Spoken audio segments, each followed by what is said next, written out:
Poet, performer, trickster, and publisher Chaun Webster is also the co-owner and co-founder of Ancestry Books. Webster's work exists at the intersections of people and place and borrows from traditions of collage, graffiti, and the mixtape as a means to archive absented narratives and reconstitute Black collective memory. In Webster's latest project, as a recipient of the Loft Literary Center's 2016 Spoken Word Immersion Fellowship, Webster has been building an audio and visual archive, Echo North, that is investigating the way memory, imagination, and language have worked together to co-create geographies among Black residents of North Minneapolis since Hennepin County's 1930 census. He'll be joined tonight by Dameun Strange, Kahlil Brewington, and Jeremiah Ellison. Please welcome Chaun Webster. Run. Like high voltage. Cloud on your back. See Shango. Faster now. Past history. Her story. See the whole thing play out from a high place. Insert Tubman. Sojourner. Asada. Faster now. Feet meet earth in repetition. Union. Insert Brer Rabbit. Digging. Roots, as in Baker, Lord, Davis, Seminya. Outrun gender. Faster now. Through an escape route. Faster now. Mississippi under your feet. Break free. Faster now. Become lightning. Strike twice. So, in the fall of 2015, I met together with filmmaker D.A. Bullock and geographer Aaron Mallory and talked to them about collaborating on a project that looked at the way North Minneapolis has been imagined by Black folks over time. North Minneapolis, which I'd argue plays an important role in the state of Minnesota's white racial imagination as Black space, which is to say profane space.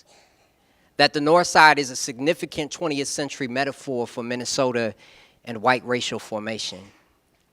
I rapped with Aaron and DA about this map produced by University of Minnesota sociology professor Calvin F. Schmidt in 1935 as a part of a study, a social saga of two cities that identifies a part of North Minneapolis as the Negro slum. And it would not be long before we would find out that 5 years earlier, the 1930 Hennepin County census had Hennepin County's Black population at less than 1% in 1930, right? So imagine that 1930, the Hennepin County, which is much larger than North Minneapolis, Black population is less than 1%. And that in 1935, Calvin Schmidt produces a map that identifies a portion of North Minneapolis as the Negro slum, even though the vast majority of folks living there are Eastern European Jews at that point in time, right? So what were those small body of Black folks who made up the Negro slum imagined to be? Contaminant, criminal element, and more importantly, how did those frames obscure Black social life in this particular racial geography? We talked about engaging in a project that had as a set of basic assumptions that race marks geographies, that North Minneapolis has been strategically divested from over time, that Black social life has been rendered in many instances invisible by narratives that lean heavy on deficiency and precarity at the expense of Black subjectivity, and that, as Fanon tells us, the relationship between white and Black, other and subject, is malevolently asymmetrical. From there, the ambition would be to look to and interview former and current Black residents of North Minneapolis to recover the Black everyday, to reconstruct a Black sense of place independent of centering whiteness, to blend sound and image and create a sonic and visual inventory of absence.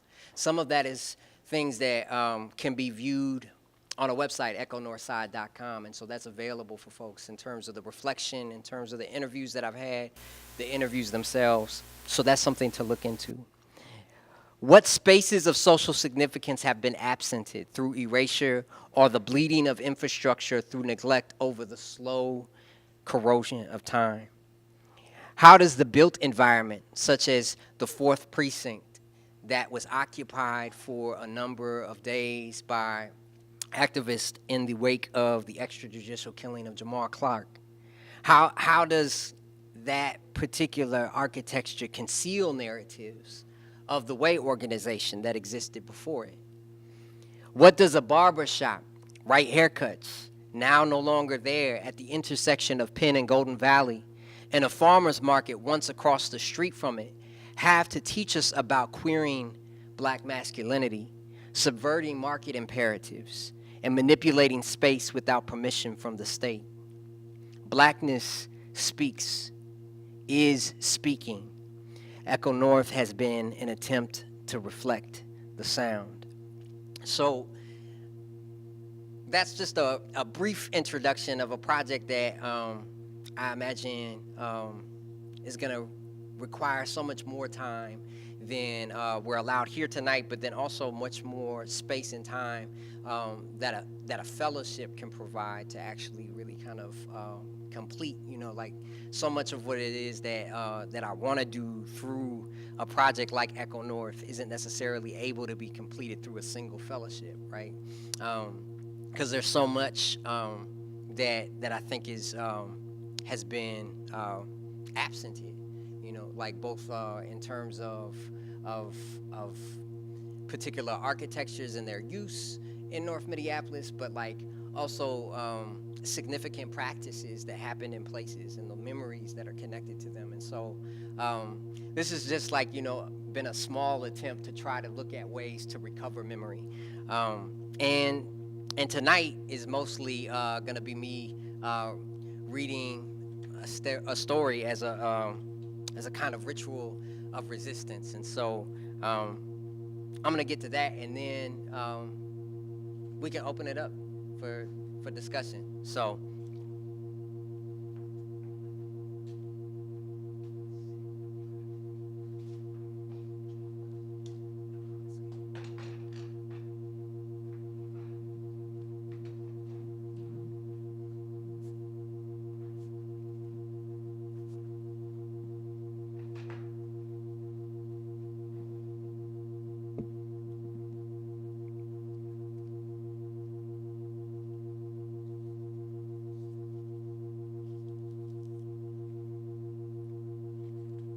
and also, this is a do what you feel kind of space. So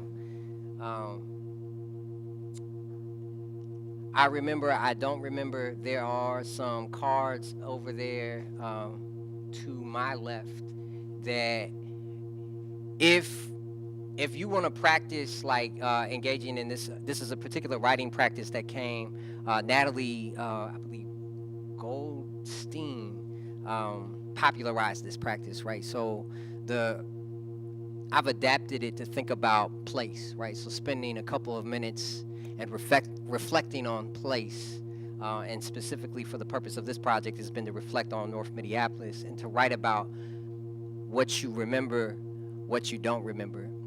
And I think it's a really important practice to try to think about how we can recall those things and name those things that we don't remember also, which I think oftentimes feels a little counterintuitive, but is important. Communicate a whooping, or the child runs faster than trouble. Each solitary stretch of the diaspora says, run away, child.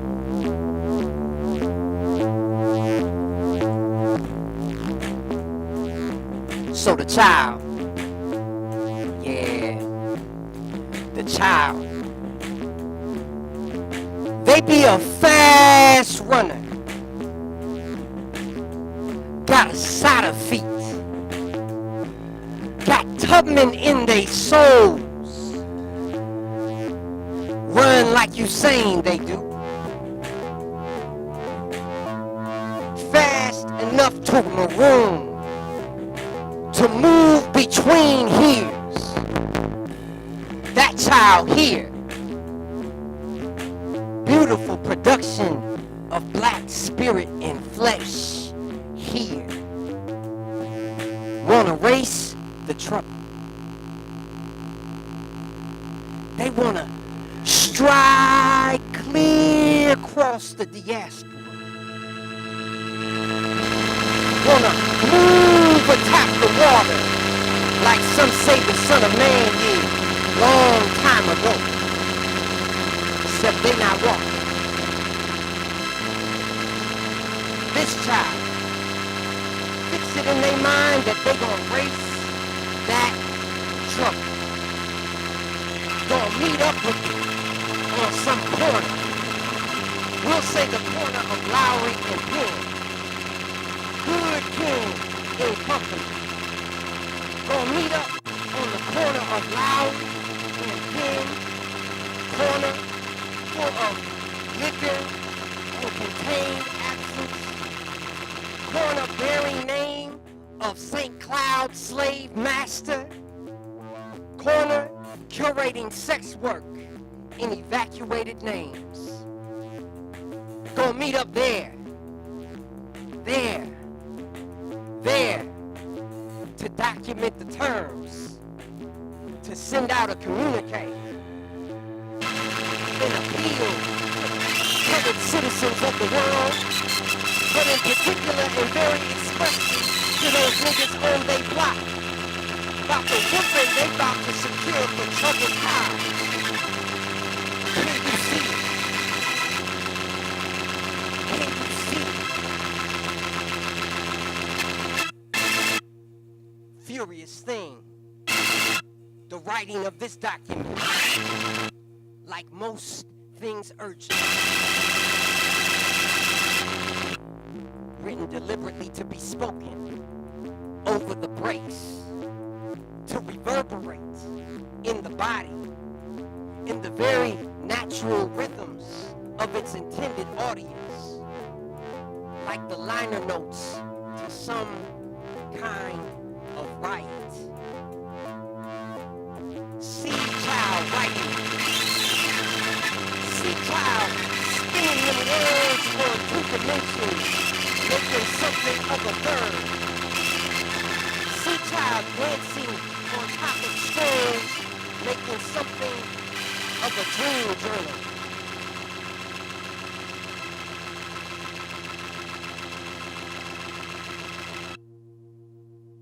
Moving this way and that way with their feet.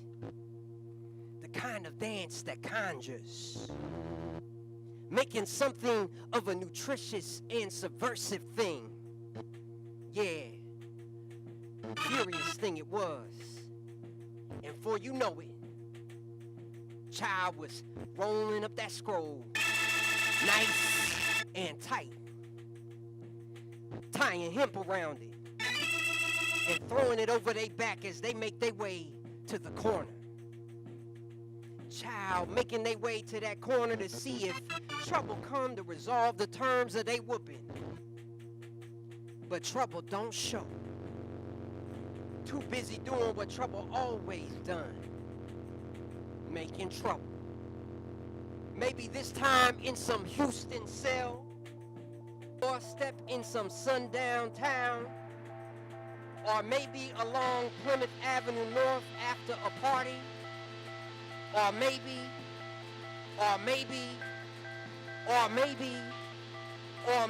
trouble be in many places at once with their business. So child don't pay no mind to waiting. Rather sends 2 blackbirds in the sky with the communicator whooping. The stately appeal to the niggas on they block. Then sprinkles some Mississippi on they feet and moves they way along Fremont, Emerson, West Broadway, Vincent, Gerard, speaking what sound like the good news, like the Gospels according to Lord David, Smith, and Wells Barnett. Now you may be asking yourself, if trouble known to be making so much trouble, why don't they just show up to hear some silly turns, some outrageous challenge from a child, and it be due to the coward that trouble be. See, trouble always strike from behind. Don't know no honest fight.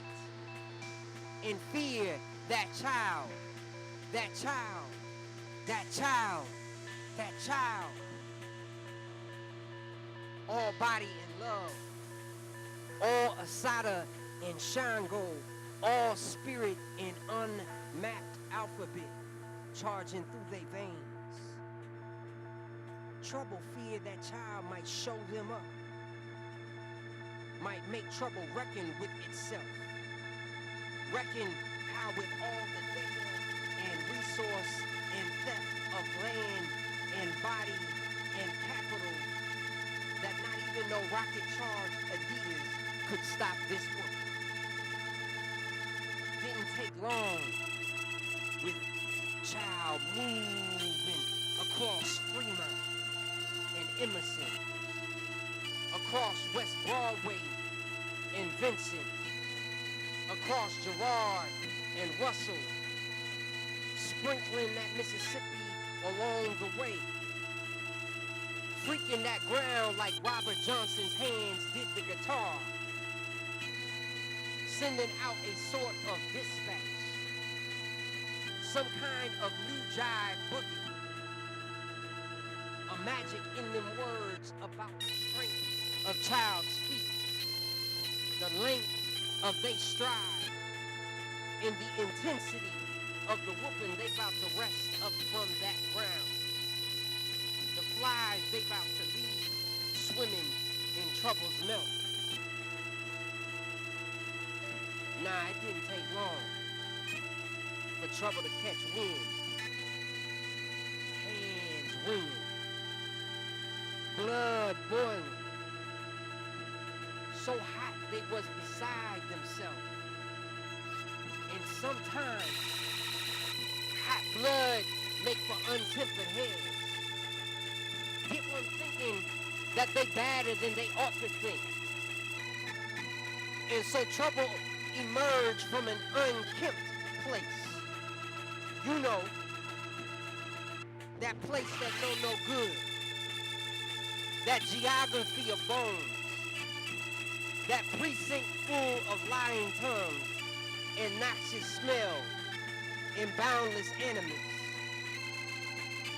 Yeah, you know that place. Trouble get up from there, from that place, and make their way to the corner.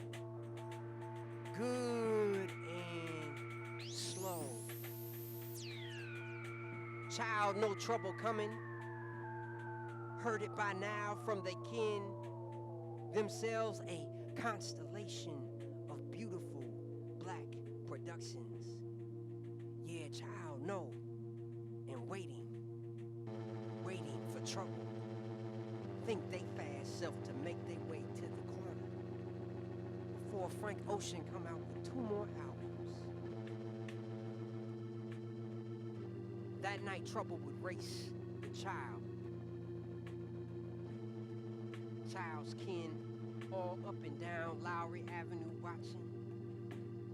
No cars, no observation of street lights, not even any shoes on child's feet. Just a rugged determination to break the sound barrier. Child in trouble place their feet on the line, standing between them 2 pillars on Lowry Avenue, faces steely toward North 2nd, where the race would end. They agreed to begin at the siren. You know that siren that goes off at 9 p.m. like clockwork, like some fire continuing to erupt.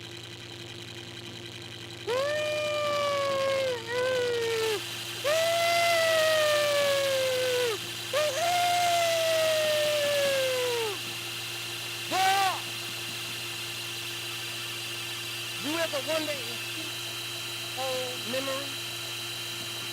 If there is somehow a cognizance in bones and muscles, joints and soft tissue, carrying child like Harriet's did before, we seen Mason, Dixie, and North Star. Seeing child run along Lowry and James, Lowry and Gerard, Lowry and Fremont, we need not wonder. Child's body had its own vernacular, saying something, always saying.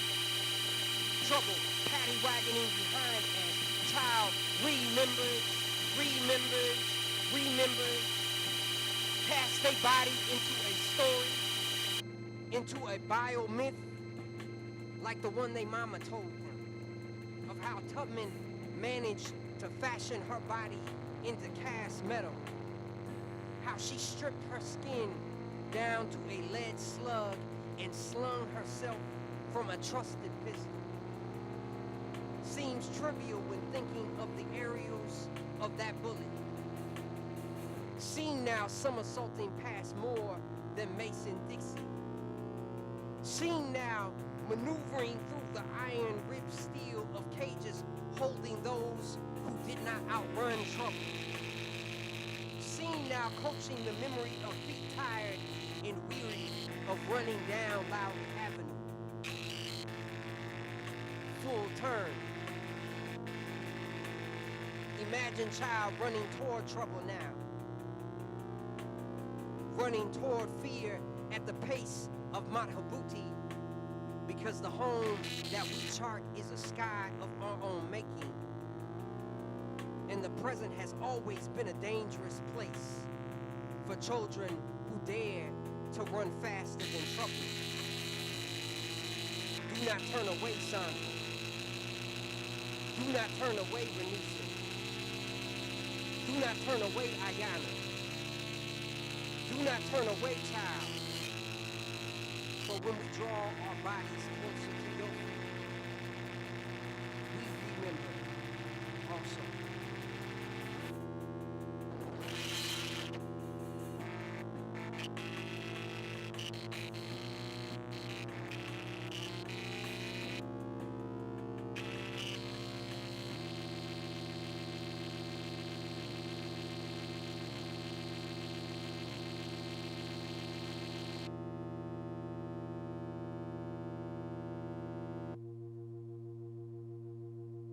That was communicative whipping.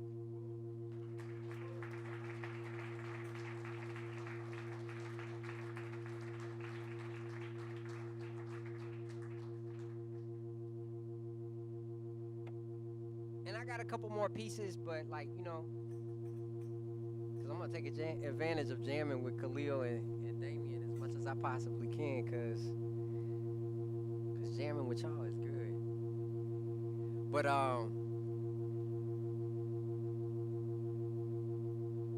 yeah, we can talk back about pieces like afterwards. So like I'm not gonna talk about or preface too much of the work. I'm just gonna read some poetry tonight, and then we can rap about it, because I think that that's important. So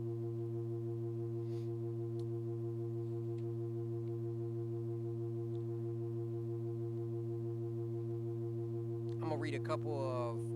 So I have a book coming out in fall of 2018 with Noemi Press. So, and thank you. It's called Gentrification, or the Scene of the Crime. And I've been playing around with like this idea of like robbery a lot, like, you know, the way in which we think about like property and what is the notion of something being stolen. And so, and I play a lot with like repetition in my work, and so like you'll see over there, like, you know, like repeated, like North Minneapolis, but at the base of it you'll also see like bleeding into that, like looks like the scene of a robbery circa 1492. So I move through the book through different scenes of crimes, right? This is called Astral Colony, or an obscure rock in the Milky Way will drench your fire also. The scene of the crime, number 6. I'm gonna read through like a few pieces, and then like we can jam through them. So maybe I'll read through it first, and then we can go back and jam with that. Low capital blacks, all that detritus and unrest will be shipped to outer space, to the most undesirable parcel in a single faintly explored galaxy of the multiverse. They will be sent, no doubt, for their own good, to this unfamiliar place in the astros, a place decaying but of unique architectural quality. They, the low capital blacks, will be sent there, way, way out there, and they will make lemonade in chitlins and will usher some new sound to shake that little bit of rock until that too becomes a site of forced removal.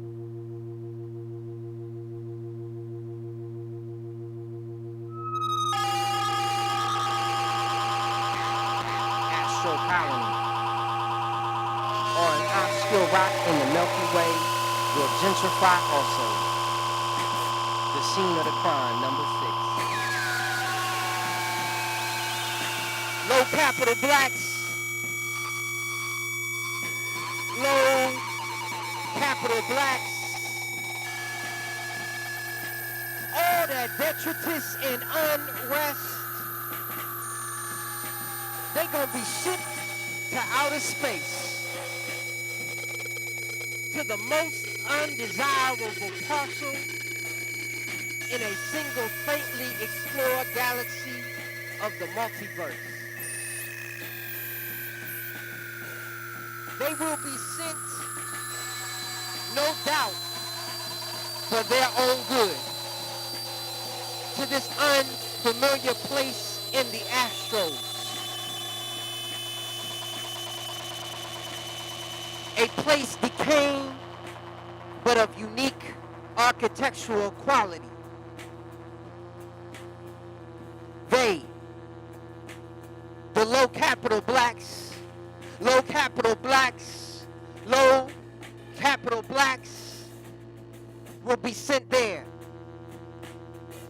Way, way out there.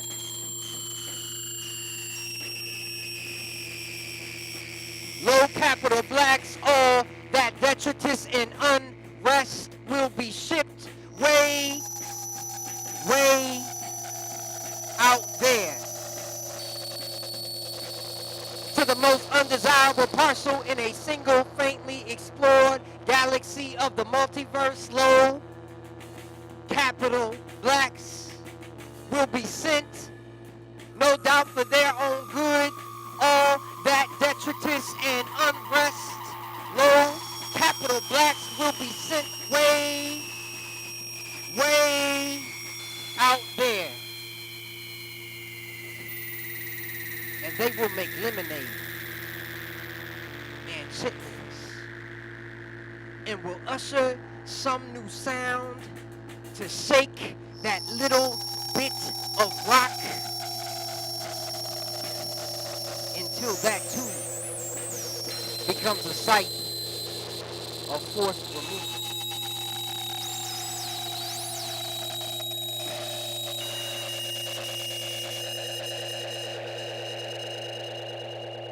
A murder of crows are the scene of the crime, number 5. A study conducted by researchers at the University of Washington found that crows remember well, that they see their fellow fallen sister and brother crows and remember the stalking bodies that go near. Identify them with danger. That crows will scold and dive at those who they find holding the remains of their comrades. though it has always been this way. Before the research, before a dive or chastising cry became legible. And somewhere there is a murder of crows, a common urban variety, black and concentrated, watching the remains, remembering.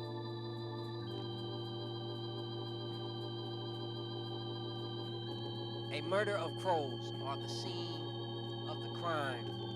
Number 5.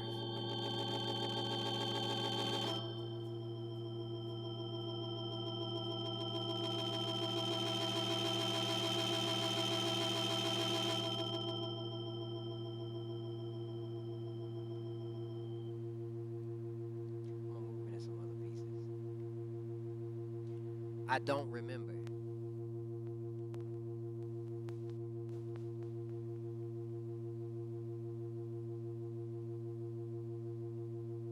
You leave one summer. Do you remember that new space? The dark matter of your body?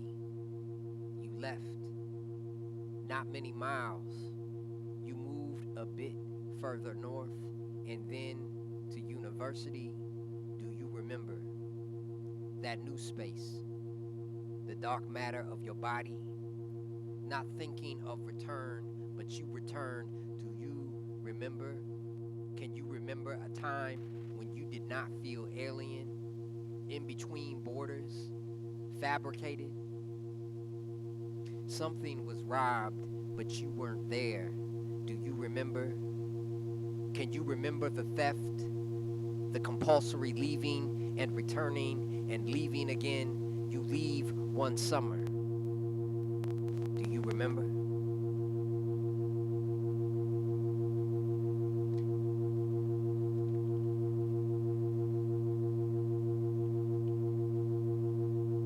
I don't remember.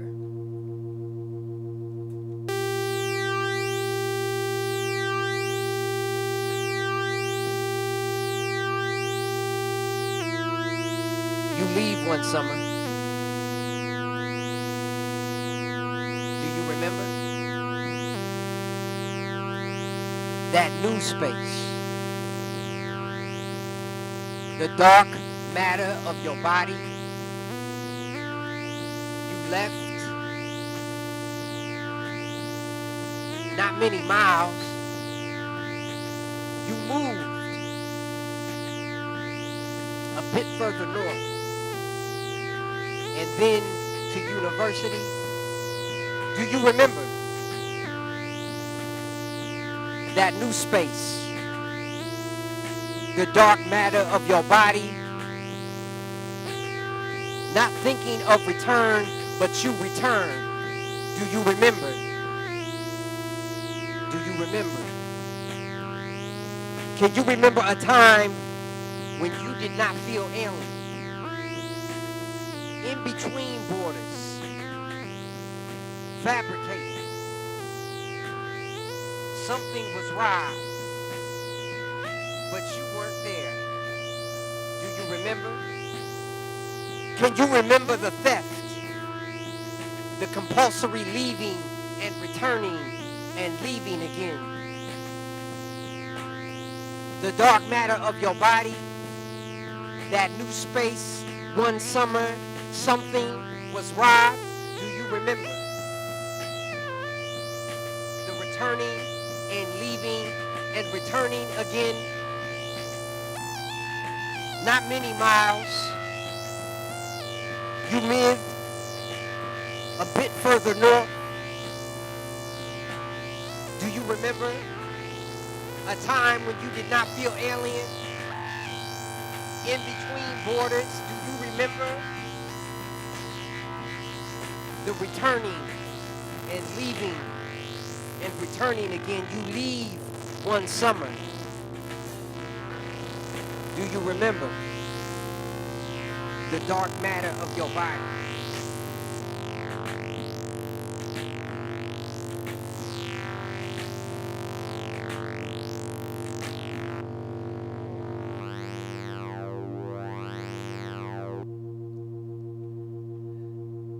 So I'm gonna open it up for like conversation, and then we can jam about.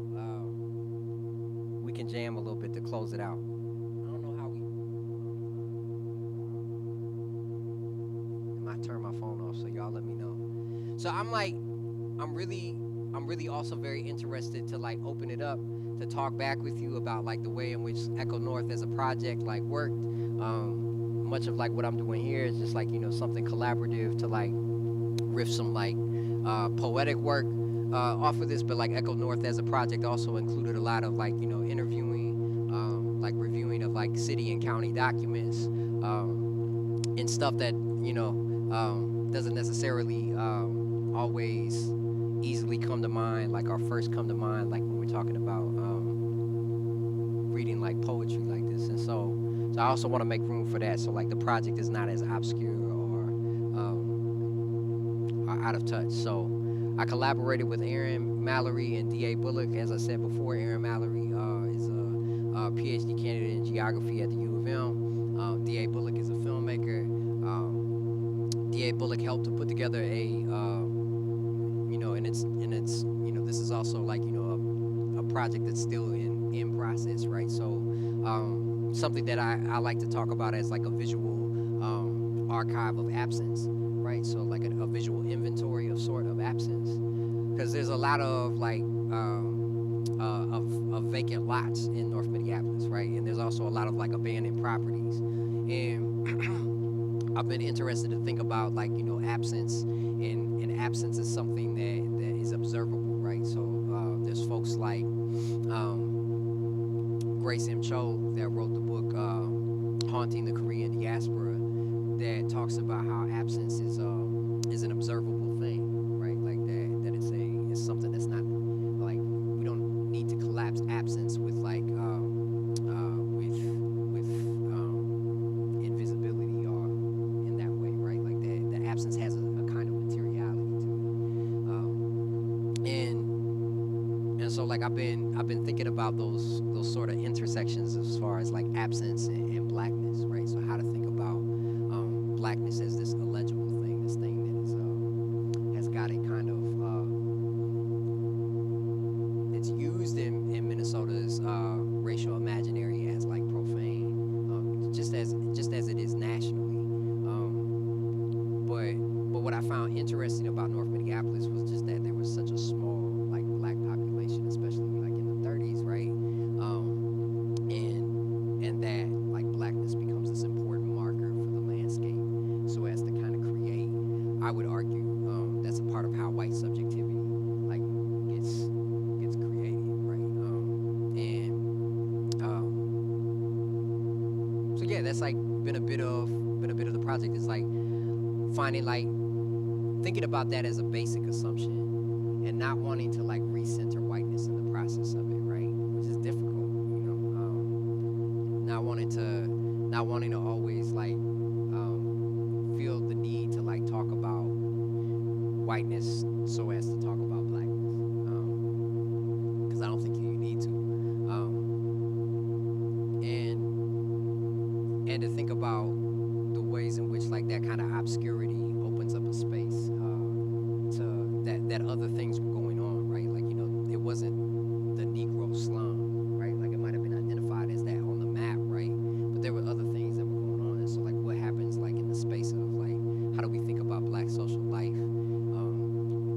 in the process of a space being identified in that way and marked in that way, right? And how do you recover that, right? Especially when like there's not like when you go to places that archive like black life in Minnesota, that you find that black life in Minnesota is like found in these like really kind of obscure spaces in those places, right? Like that it's that often it's not indexed, that often it's in like subject matters titled like miscellaneous, that we don't really have like a real kind of clear archive for like black life in places like North Minneapolis. And that was like, I think that's been a continuing ongoing like frustration, and thinking about how to So that's a little bit of the project, right? Like how do black folks remember place, right? Like how do black folks like name place? You know that like North Minneapolis is a geography. Like politically, there's certain registers in terms of like how you might identify a Harrison or a Jordan or a Cleveland, like as neighborhoods. But how is it that how do people create their own kind of borders, right? Because the idea of the neighborhood itself has like long been like a contested idea in urban studies, right? That we construct like this idea of the neighborhood and like its boundaries. So that's been a little bit of the work, and I'm not gonna talk a whole lot, and I do get really anxious in space. So I'd much rather like if y'all have questions about what this was, or like you were like, oh, I don't know necessarily how everybody came to this place of like coming to the project, but I feel so dissected when like up here. So I'd much rather like if y'all have questions about the project, I'll definitely be interested in engaging or pointing you to like some like co-conspirators that might be able to answer.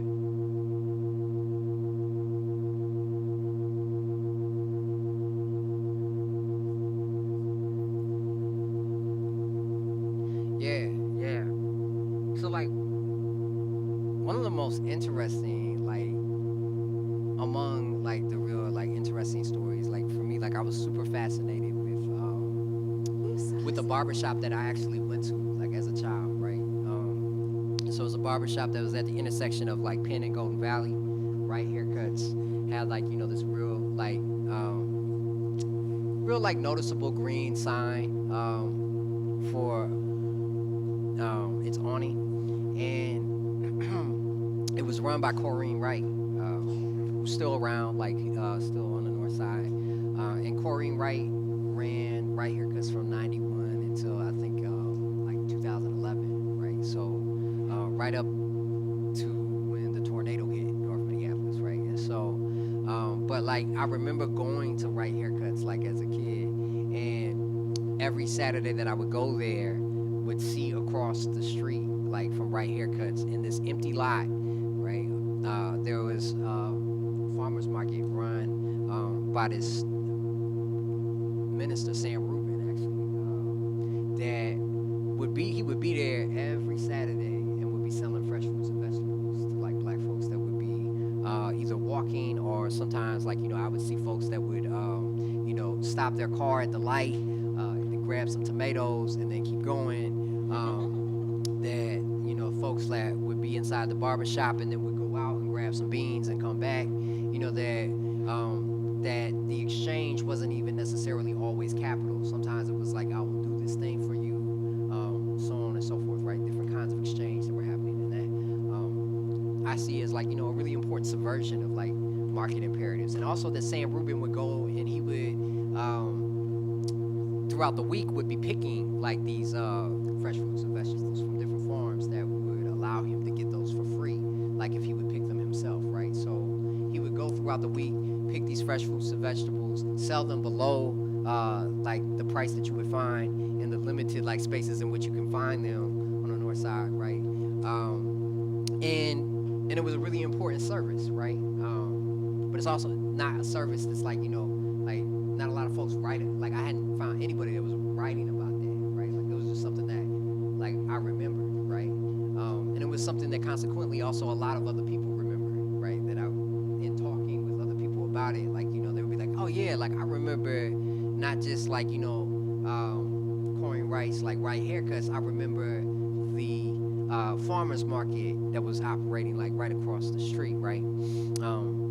In this lot, and without permit, right? Like not with like he would just come with this little like table and set up his real makeshift, and then so this kind of initiative that was taking place without permission, right? That was providing a service that was needed, and then also like Right Haircuts and Corrine Wright herself, right? That master barber, like barber shop, right? Like you need to like be a master barber to run a barber shop, and then whereas you see a lot of black women inside barbershops cutting hair, I I haven't at least seen as many like black women run barbershops, right? And so there was something important about that space, right? And there was something important about the ways in which I think masculinity was able to be performed in that space, right? Like that there was a far wider spectrum of performance for masculinity in that space. And that, for me, allowed room for like, little strange black boys like myself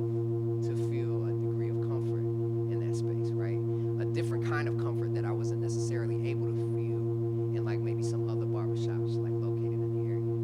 And not only that, like, number of people came, like not just from like North Minneapolis, but South Minneapolis, from Brooklyn Park, Brooklyn Center, to this barbershop, right? So I think there's something really important about like the way in which, there was a queering of like masculinity in that space that was really, really important. That I'm still working out, like, and writing about and thinking about. But the space is no longer there. So like, the physical like site of that barbershop is no longer there. Like the property was affected by the tornado in 2011. Like the property actually shielded the house that was right next door, right? So like it absorbed much of the impact of that tornado, right? So I talked actually with the neighbors, and they were like, actually, like had that house like had like right here, cause not absorbed all of that, that their house actually would have fallen. And she wasn't able to pay for it. Like I think by like as a result of like she owned the building also, right? And then I think it was actually ended up being forfeit to the county. And so that space, like in its emptiness, like it's been a way for me to try to think about how to resolve like absence and like and think about like its materiality, like especially like when I can't even reconstruct the floor plans, because floor plans like that aren't kept by the city or the county, right? If it's not considered, if it's not deemed a space of historical significance, they throw out those floor plans within a matter of like a couple of years. And so again, like the attention that we pay to like what are sites of historical significance, and how do we think about like recording these kinds of things, has been like a really big impulse of like this project. So I think that like at this point, like that's one of like the clearer narratives for me to really think about. Okay, like how do I use right haircuts as like a kind of like small model for how I think about this larger thing in this project.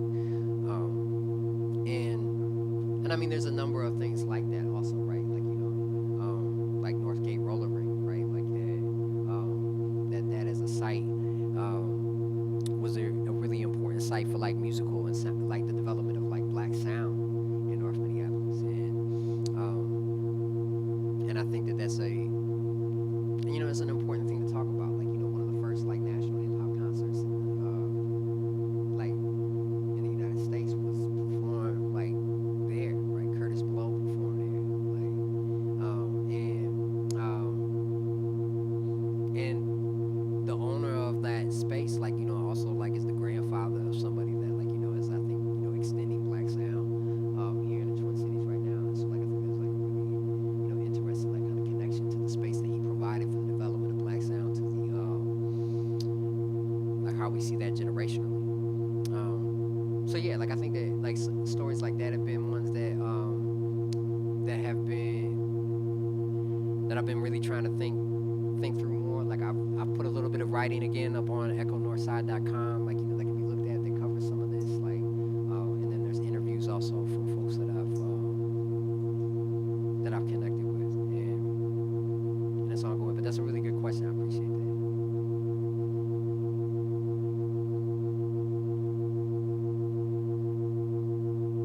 We have like a couple more questions, and then we can like jam some more too. Like I'm all for like this again. This is like dude, what's up?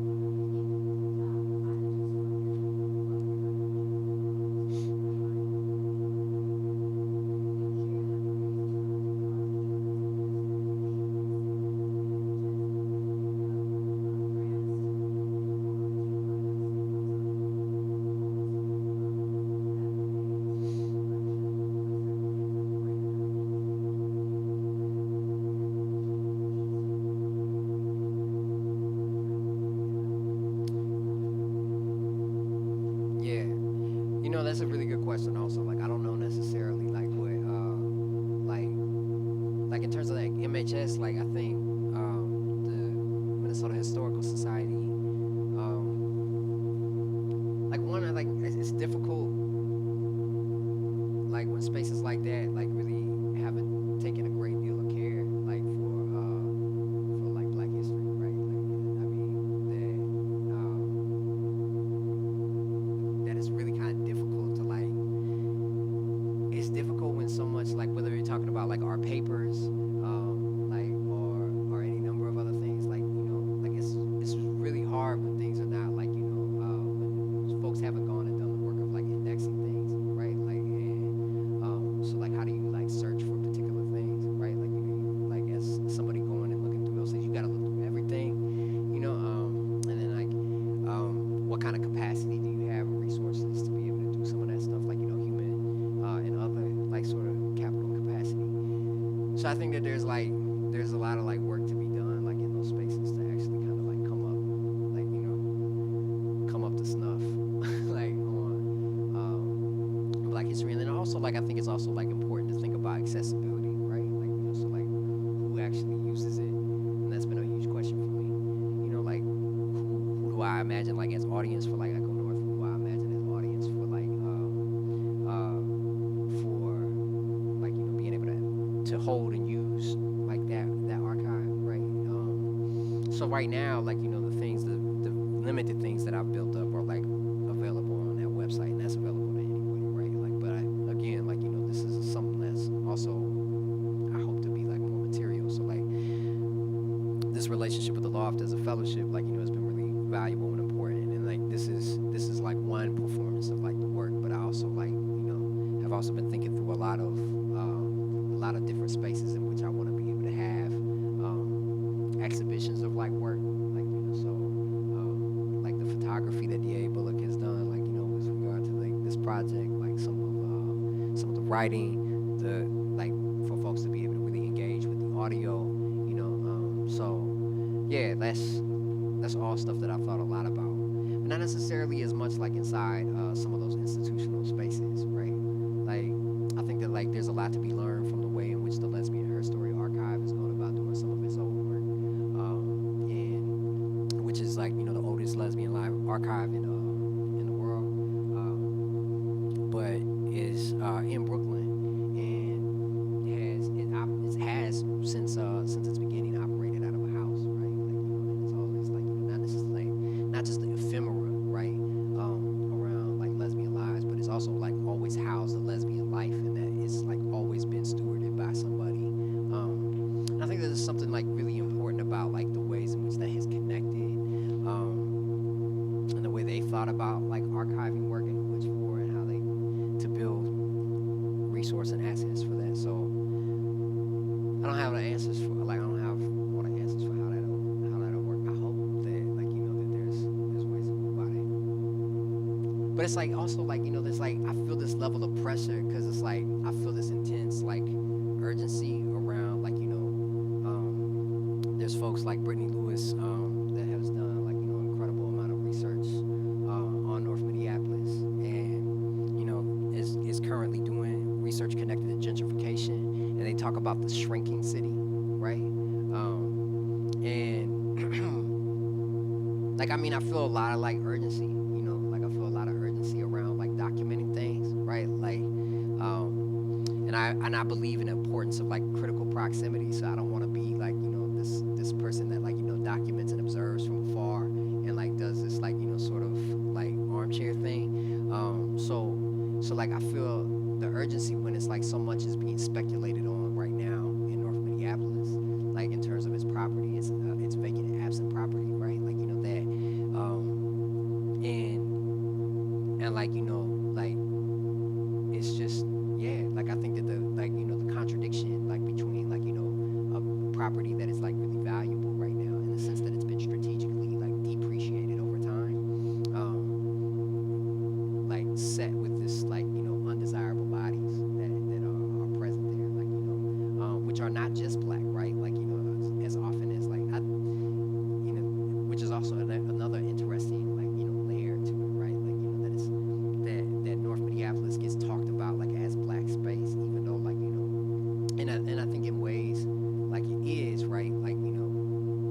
only talked about as black space so as to talk about deficiency, right? Like not to talk about its residency as much as to talk about like this kind of narrative of deficiency.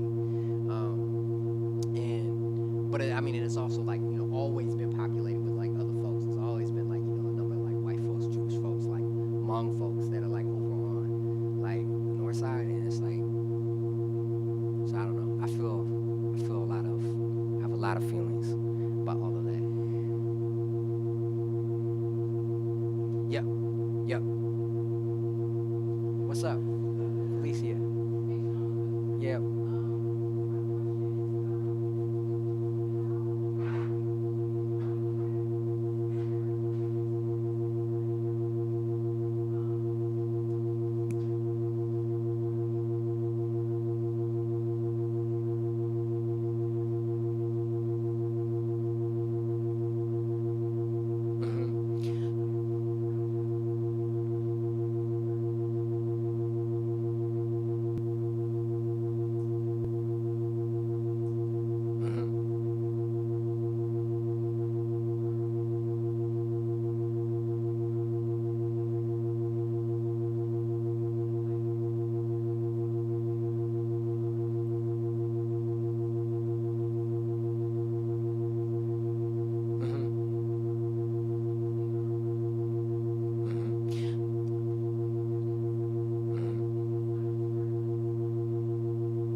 No, that's an important question. One that I'm also constantly trying to resolve, right? Like, and I don't necessarily feel like I have all the answers to that. Like, I think that anytime, like, you're doing any kind of research work or like, the production of like any kind of artistic object that you run the risk of like, replicating problems that like I'd identify with like, a number of like folks that like, have this sort of like colonial like relationship with like research or like artistic production. So the simple things has been like that everybody has gotten like either like everybody's gotten their audio like for the transcriptions that I've completed, like everybody is like receiving those transcriptions, right? Like folks know about like the ways in which I use, like I'm upfront about like the ways in which I will use the material, and so there has to be some level of consent around that. And then also in terms of like outside of that, like I think that it remains to be like seen and developed, like in terms of like what will be the said like sort of like future of the project and everything. I think that a lot of that is still being envisioned, because like this isn't a completed work. Like this is work that like I spent like 6-7 months like doing like very like like I mean it was a lot of hours, but it's limited still, like in terms of like how much like there is that isn't really been written about, like really been like considered like any kind of level of like significance, like I mean I can envision like a number of things. Like I would love to see folks really kind of delve into and deal with like the ways in which 94 ran through houses on the north side, right, and reconstruct some of the narratives of the property and like who may have like who lived in those particular spaces and how those things happen.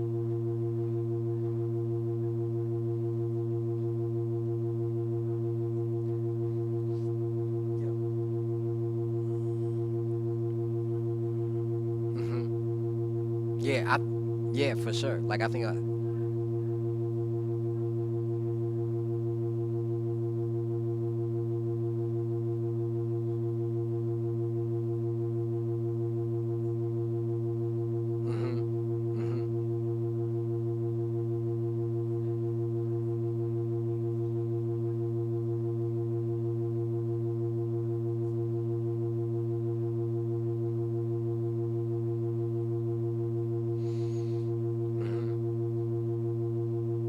no, it's super real. It's super important. Like I think, yeah, like all of that. Like I think there's a lot of work to be done. So that said, no, I appreciate it. No, really solid question. Again, like you can write on. Like, is there a time for like another set, or like are we transitioning out of here totally? Yep. Yep. Okay.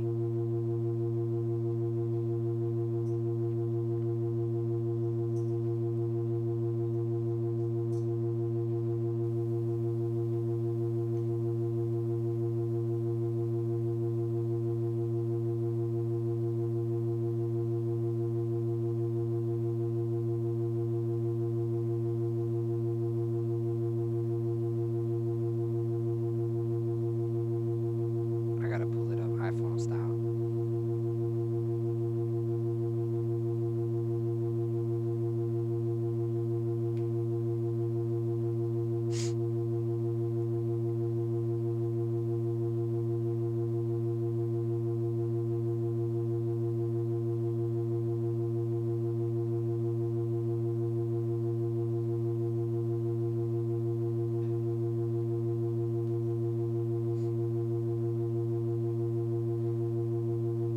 Thank y'all again for coming out, right? And there are some prints outside. Some screen prints, some fresh screen prints. They're $5 a piece. They go towards, like, you know, the continuation of work that I'm trying to do with this project. If y'all are interested in that, go take a look.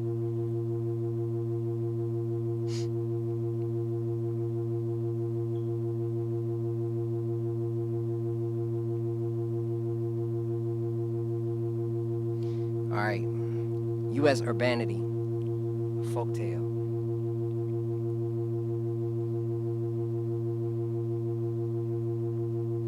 Our concentration marked us vile.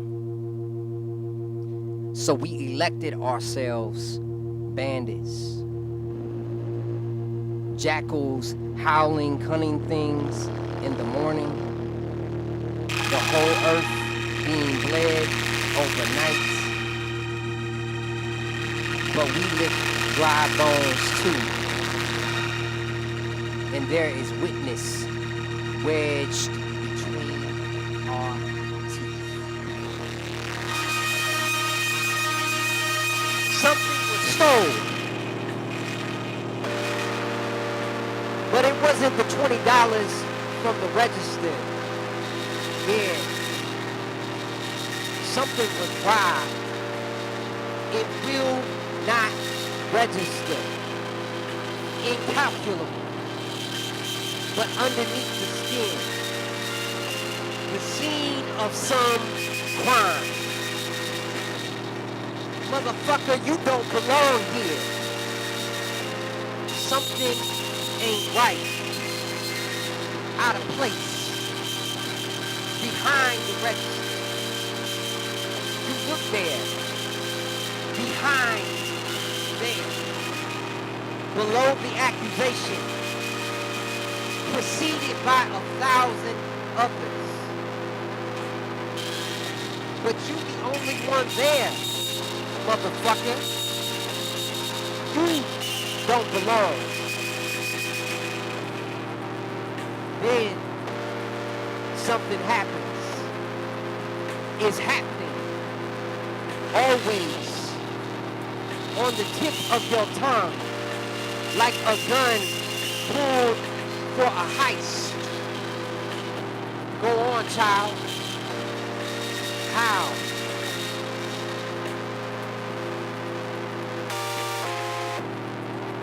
Maybe black is not a home, nor a country, as Baraka called it, nor any essential thing. Maybe black is but the imperfect signifier we carry on our way.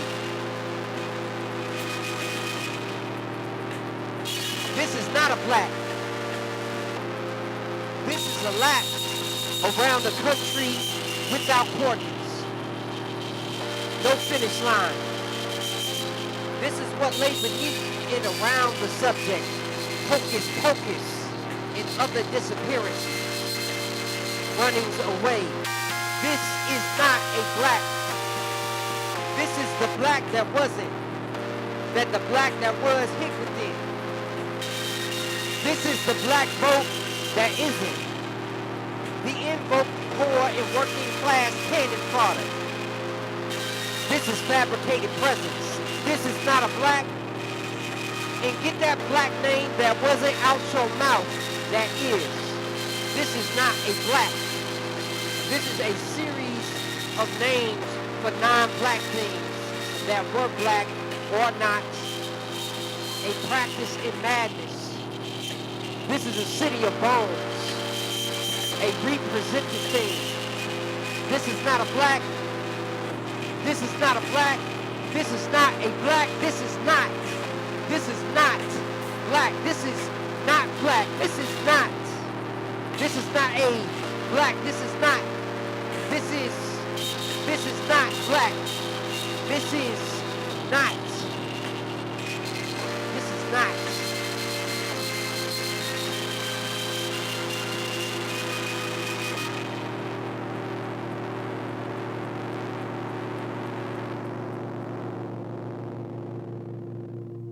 Thank you all for coming.